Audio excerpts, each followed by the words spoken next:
papalapit ang eleksyon, tumataas daw ang demand sa mga sasakyang bullet resistant bilang dagdag proteksyon sa mga politiko.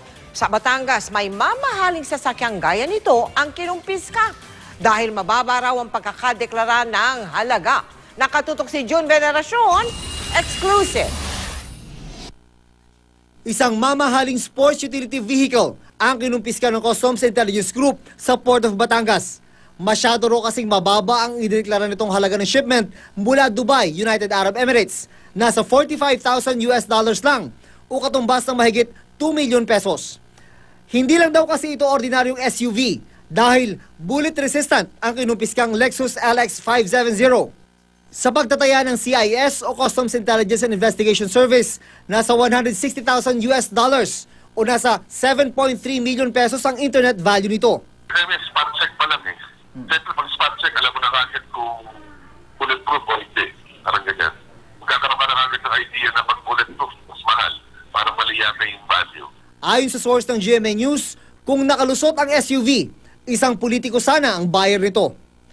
Nitong Agosto, kasama sa 14 na luxury vehicle na nasabat ng Customs sa Port of Batangas din, ang isang bullet-resistant Land Cruiser.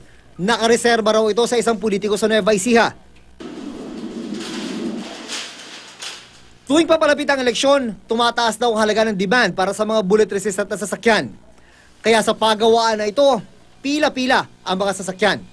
Dumating yung panahon ng eleksyon, 1 year before and after, ang armoring po natin medyo boom po.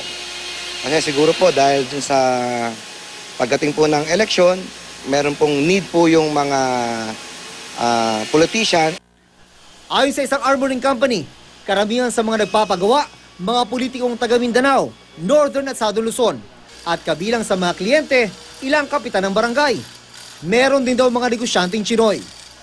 Siguro peace of mind din po sa kanila ho yun, no?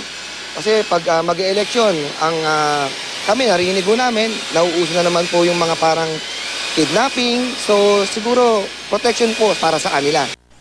Ang pagpapa-armor ng buong sasakyan, pumapalo sa 2.1 hanggang 3.6 million pesos. Ang mga materyales, imported mula Amerika. June Veneracion, Nakatutok, 24 Oras.